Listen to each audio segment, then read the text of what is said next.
twinjiye mu mwaka wa 2025. Uyu munsi ni tariki ya mbere z'ukwezi kwa mbere. Ni umunsi ugomba kumenya ibingibi nimba hari imimerere wagize muri uyu mwaka ushize, kuko bizarema ukurimamo kuko uzabaho muri uyu mwaka. Uti gute rero? Ubuzima bugizwe ni nk'uruziga cyangwa se ni nk'umurongo mugari uva hamwe ujya ahandi, ariko ugashyigikirwa n'uko urwo ruziga rugira ikintu gisa nk'ikirukoze gikomeye. Icyo kiba gikomeye rero kigizwe n'ingamba z'ingenzi ushyiraho igihe kigitangira. Hari abantu benshi bajya bavuga ko gukora kugena ingamba z'ibintu uzakora bisa nk'ibikorwa n'abana, wenda basa nk'abari gukora homework cyangwa se nk'abari gukora utuntu runaka, nk'abari gukora imyitozo, exercice cyangwa se ibindi, ariko kusiko kuri guhari. Burya ibintu byose wagakwiye kuba byose washyize ku murongo. Uzi ko buriya umubiri w'ubwawo ufite ukuntu wishyira ku murongo, ku buryo ibintu byose bibe bikora ikintu bigomba kandi utanabitekerejeho cyangwa bidasabye ikintu gikomeye cyane kugira ngo ubone ko bigombwa. Fata nk'urugero, ushobora kuba uri kugenda mu nzira ugasitara. Nkubwije ukuri ko yaba amaso cyangwa mu gahanga kwa kundi hahita hamera nk'akomera, hagahita hikanga, na kwa kuboko urutoki rwawe ruhita rumanuka rukajya gufasha iryo no usitaye, bisaba igihe gito cyane rwose. Ibyo nabyo rero bisa nko muri business, nuko ibintu biba biteguye ku buryo iyo ibintu biteguye, iyo hagize ikintu kiba kidasanzwe, buri cyose kiba kiri mu buryo wo kugira ngo kibe cyafasha ikindi kugira ngo ibintu birusheho kugenda neza. None ngiye kwibaza ikibazo, ni ibiki umuntu wagize ingorane n'ibihombo mu gukora muri business ye muri uyu mwaka wa 2024, akaba yinjiye 2025, yari akwiye gukora kugira ngo agire iterambere ndetse n'ubukungu burushijeho kuba bwiza, anarenge ya mitego yahuye nayo 2024. Kugira ngo umuntu wagize ingorane n'ibihombo ashobore kwitwara neza mu gutera imbere muri umwaka mushya, ni ingenzi gukurikiza ingamba zishingiye ku bushakashatsi bwimbitse, dore n'ibyo akwiye kuba agiye gutangira gukora. Ibi bintu rero niba ufite business waragize igihombo cyangwa ingorane muri uyu mwaka wa 2024, ukaba winjiye mu 2025, tangira ubyumve, ubyiteho, ubisesengure, kandi bizagufasha mu iterambere ryawe. Ikintu cya mbere wakwiye kwitaho, gusesengura no kwiga ku byabaye. Ibi bizwi nka critical analysis. Isesengura ry'ibibazo, gusubiza amaso inyuma ukamenya impamvu y'ukuri kw'igihombo. Ubushakashatsi bugaragaza ko nyine wamaze kumenya ise koko ibi bintu ni ibiki mfite, ni ibiki byanteye kugira nyine byatumye mu gihe cyashize mpura n'ibihombo bikomeye cyane byatumye ngera ahangaha. Burya abantu benshi dukunda guhura n'ibibazo, ariko nitwicare ngo ese niki cyatumye mpura n'ibi bibazo. Rero gusesengura no kwiga ibi byitwa nka critical analysis ni ikintu cy'ingenzi cyane mu kugira ngo noneho ubutaha utazahura n'icyo gihombo.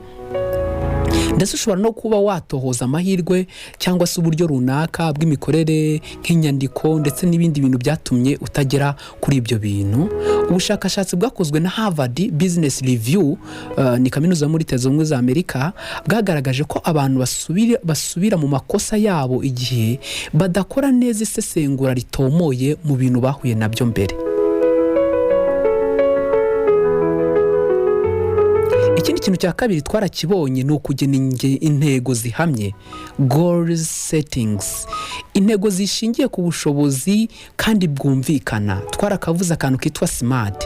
Ibintu biri smart, biri specific, byumvikana kandi bizima, biri measurable, byumvikana, bibarika, bifite uburemere shingiro, biri achievable, bishoboka nanone, relevant, nyine byumvikana, time bound, ni ukuvuga ngo biri kuri time ku murongo, kanavuga igihe bizabera ukabishyiraho urutoki. Bisa nkaho kamere cyangwa imyumvire y'uburyo bwose ihita kwerekeza ko ibyo bintu ugiye gukora koko bizagerwaho, none ikagufasha kuba wabigeraho. Iyo rero iki kintu cya smart wakitayeho, uyu mwaka ushobora kuzagera ku bintu by'ingenzi kuko iki kintu wagikoresheje. Ibi nanone bishobora kugufasha nko guhura n'abafasha mu bitekerezo cyangwa se abantu bafite umwanya bakugira inama, inzobere cyangwa abandi bantu baguteza imbere. Wanumva radiyo ikiganiro nk'iki nkanezerwa kikagufasha kuba wazahuka mu gihe ibyo bintu koko byakubereye agatereranzamba. Urugero mu nyandiko y'ubushakashatsi yitwa Locks Latamu yakozwe mu mwaka wa 2002 yerekanye ko intego zihamye zongera umusaruro mu kugera ku ntego hafi 40%. Nuvuga ngo ufite intego zihamye z'ingenzi kugera ku ntego zawe mbere y'uko unatangira ibintu 40% uba wayigize, ahubwo ubusigaye uri kurwanira 60 kugira ngo nayo yigereho. Hari ikindi kintu rero gishobora kuba cyaratumye uhomba ubu ngubu wakwiye gukemura. Shaka ubumenyi n'uburyo bushya, continuously learning, komeza wige, kwigira ku bintu bitandukanye wigeze guhura nabyo, gusoma ibitabo, inyandiko no kumva ibyo abahanga bavuga ni ikintu cy'ingenzi cyazamura intekerezo yazawe no guhuguka ku buryo mu gihe kizaza ugiye gutangira gukora ibintu byiza kandi nanone ukagendana n'igihe. Kugendana n'igihe ni iki ngiki rero. Ese ibicuruzwa byawe cyangwa ibyo ukora byaba bikoze neza kandi bisa neza, ariko se branding yabyo isite? Branding igezweho kuri iyi si isite? Ese ukoresha imbuga nkoranyambaga kugira ngo bimenyekanishe? Mu Kinyarwanda aho bagira umugani ngo umukobwa wabuze umuranga yaheze mu nzu ya nyina cyangwa se yagumye iwabo. Buriya uruzi yuko no kumenyekanisha ibintu runaka ari ikintu cy'ingenzi cyane mu kugira ngo ugere ku byiza muri uyu mwaka cyangwa se mu gihe ugiye gukora business. Hari inyandiko nyinshi zishobora kugufasha, ariko mu buryo bwo kujyana n'igihe ni ukwiga amahirwe, uburyo buzagufasha cyangwa uburyo runaka bugezweho mu iterambere, mbese ukagendera kuri system n'ubundi igezweho. Ibi ntibivuze ko wagendera ku bintu bidahwitse, ahubwo bivuze ko ugomba kugendera ku bintu bishyitse kandi by'ingenzi, ukabura umuntu ujyana n'ibihe. Byagora cyane niba ugiye gukora wenda nk'akazi kajyanye no gufata amashusho, gutunganya ibikomoka, gutunganya wenda ibyo kwerekana ubwiza bw'abantu, ukaba ugifite wenda ibikoresho bya kera byakoreshwaga mu mwaka wa 1980 cyangwa mu 2000. Turi mu iterambere rya tekinoloji ryihuta, ariko iyo utihuse bigenda bikugora cyane. Hari ibitabo wasoma wenda niba ushaka kumenya byinshi kuri iki kintu bikaguteza imbere. Hari nk'icyitwa How to Win When You Are Losing, ni icy'umugabo witwa Simon Sinek. None hari ikindi cyitwa Mindset, The New Psychology of Success, ni icyo witwa Carol S. Dweck. Uyu nguyu nawe yagufasha iki gitabo gisomye cyitwa Mindset, cyitwa The New Psychology of Success. Ikindi kintu cya kane ni guteza imbere imikorere n'imigambi mishya. Ibi bizwi nka strategic planning, kwimenyereza gutanga ibintu byihutirwa mu buryo bwiza, kubonwa nk'umuntu uhamye w'imari mu buryo yigenga. Urugero nanone ubushakashatsi bw'umwitwa Michael Kinsey yakoze mu mwaka wa 2001 bwerekanye ko gutegura gahunda y'imyaka kuva kuri 1 kugera kuri 3 bifasha kuzamura imikorere ku kigero cyo hejuru cyane. Niba rero nabyo utajya gubikora, iki nacyo ni ikintu cy'ingenzi cyagufasha gutera imbere. Ikintu cya gatanu ni ukongera icyizere no guhuza imitima, resilience and networking, gukomeza icyizere, kucyongerera abantu bawe igihe wahuye n'igihombo ntuzinga umunya, aho ugahora ufite icyizere cyane. Nanone guhuza imbaraga n'abandi. Burya umuti umwe bajya babivuga ngo ntago wigira inama, biba ari ingenzi cyane guhuza n'abandi. Urugero mu rw'inyandiko ubushakashatsi bwo muri Amerika bwitwa Psychological Association APA bwerekanye ko abajya mu matsinda yo gushyira hamwe bakifatanya bakagera ku byinshi bigabanya igihombo ku rwego rwo hejuru cyane kurusha abantu bagenda ari bonyine. Hari n'umuhanga wavuze ngo niba ushaka kugera kure vuba ushobora kugenda wenyine, niba ushaka kugerayo vuba ushobora kugenda wenyine, ariko niba ushaka kuzagera kure jyana n'abandi. None se nushaka kugera kure? Nongeye kubasuhuza nshuti bakunzi ba Home Golden White TV. Noneho ubu ngubu twagiye aho bibera, aho bibera muri kuhabona ku ruganda. Akindi cyanzanye ku ruganda rero, ku ruganda no kubereka ibintu bikorerwa ku ruganda. Harimo uno muti mwiza cyane bita Rainweed Remover.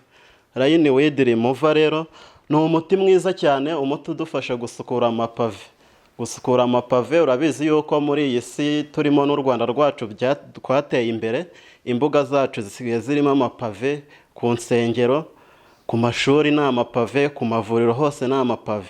Aya mapave rero ashobora kumeramo utwatsi. Iyo utwatsi twaje mu mapave ntabwo ari byiza kugenda udukuzamo ibiti ngo usange umuntu yafashe agati aragakora neza akajya agenda akajombamo cyangwa se inzara. Mbafitiye rero uno muti bita line weed remover udufasha gukura ibyatsi mu mapave. Aho ushyira mu mapave bya byatsi birimo byose bigahita byuma neza, ubundi ugafata umweyo wawe ugakubura utuntu twose twivanaho. Ni ukuvuga ngo rero uno muti si mu mapave gusa, ahubwo no muri za nkuta ndende z'amabuye nazo zishaka kumeramo utwatsi. Za nkuta ndende ntabwo ari ngombwa ngo ujye kurira, ahubwo ushobora gufata uno muti ukawuteramo gusa, aho maze ibya byatsi nabyo bikuma. Byamara kuma noneho bimwe biranimanura, atari ngombwa yuko unuriye, ahubwo ugashikoresha uno muti bikagenda neza. Ni ukuvuga ngo rero uno muti ushobora kuwugura ukawukoresha, ukeneye wawubariza muri Home Garden White, kuko ni Home Garden White iwukora. Ushobora guhamagara rero nimero ubona kuri screen zawe, ubundi bakaguhereza uno muti. Nimwumve rero yemwe abavuga muti uyu munsi cyangwa ejo muzajya mu mudugudu w'inaka, ahubwo mwagakwiye kuvuga ati uyu munsi uyu munota turajya muri Home Garden White baduhe uno muti bita line weed remover udufashe kwirinda kwangiza amapave yacu tuyaharuza ibyuma. Murabizi yuko iyo uharuje icyuma mu mapave, ipave rirahongoka. Kuvuga ngo rero muhamagare nimero ya Home Garden White badufashe kubona uno muti, kandi ushobora kuwubona ahantu waba uri hose.